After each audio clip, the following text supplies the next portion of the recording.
Hello, beautiful souls, and welcome to Embodied Living. This is the space where we stop performing and start remembering who the hell we are.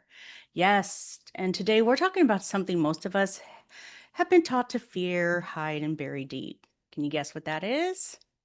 Anger. But I'm not talking about the explosive kind. We all know what that is, right? I'm talking about the quiet kind that simmers under your skin, steals your energy, and whispers, "When is it my turn?" The kind that shows up when you've cared for everyone else while no one checks in with you. So this month inside Embodied Living, we are channeling our goddess Pele, the Hawaiian goddess of volcanoes and transformation, the queen of unapologetic fire. And wow, this couldn't come at a better time because for years I have suppressed my own fire, even with my Aries rising. I thought being angry made me a bad person. It's not okay to show anger, right? Especially as a female. Hold it in. It's not spiritual. And if I just stayed nice enough, soft enough, forgiving enough, eventually someone would take care of me like I took care of them. Spoiler alert, didn't happen. Instead, I stayed in a 20-year marriage, probably because I thought I wouldn't have left on my own. I wasn't happy. Everyone around me knew it, my kids, my mom, my closest friends. But I just kept trying, kept dimming myself, kept hoping that if I gave enough, he'd finally see me. And nothing. So I want to dive in a little bit into a little bit of my history and why I have gone on this path for helping women find our confidence again, find our feminine essence again, find who we are again. So get ready for some truth bombs here from me, for you, and honestly, probably for me again too. So when my ex asked for divorce, I was devastated. But here's the truth: it broke something in me that needed to be broken. I went to visit a friend after, and she looked at me and said, "It is so good to see you again." I froze. I thought, that's weird. I've been here the whole time. But here's the thing: I didn't even realize how much of myself I had lost. And then my youngest daughter found out what I didn't want to believe. Can you guess? He'd been having an affair for months before he even asked me for the divorce. Did I have suspicions? Yes. Were there signs? Fuck yes, there were so many fucking signs. But I ignored them again and again because why wouldn't I trust him? Turns out I trusted him more than I trusted myself. When I found out, the anger hit like a tidal wave, the betrayal, the hurt, the shame of realizing I'd given so much and it still wasn't enough, that he felt that he had to go look somewhere else to get what he needed.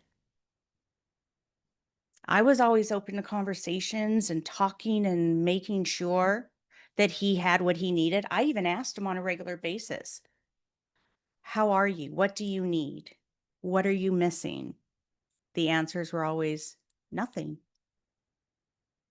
So when the divorce was asked for, I was furious. I thought, like, what the actual fucking hell? And I did everything for this man. I raised our children, created our home, helped with his business, running his finances. If if he didn't do it, I did it. I put together the furniture. I did all of these things. And he worked outside the home and he still betrayed me. What a complete asshole. This is how I felt. I still feel this way at times. And this anger that I felt so deeply, it burned me down. But here's what I learned. For one, I needed to feel all this. And this anger is the mask for something much deeper. Underneath my rage was heartbreak, the pain of betrayal, the ache of feeling seen. Anger was just the voice that my grief used to scream. And in the process of healing, I learned two things. His cheating was about him, not me. And ladies, I want you to get that. It's not about you, it's about him.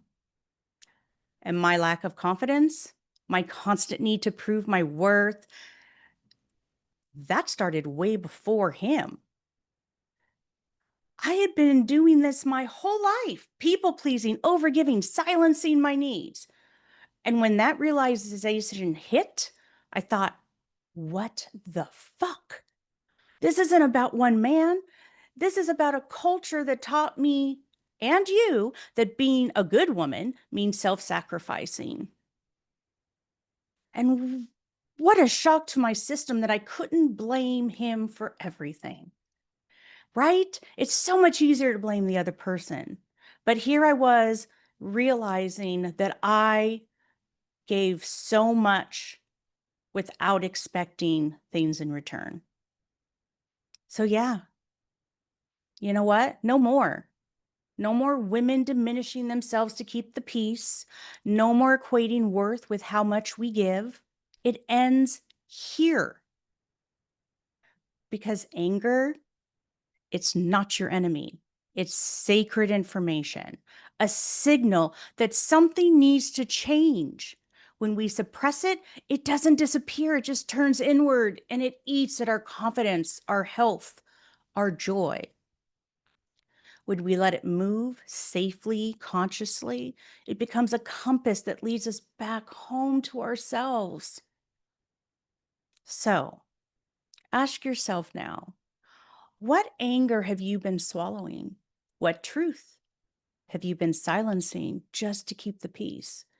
And what would it feel like to let that fire move, to stomp it out on the ground, scream into a pillow, punch a yoga bolster, or simply stand and say out loud, I am angry and that's okay? Because your anger isn't too much. Your needs aren't too much. You are not too much.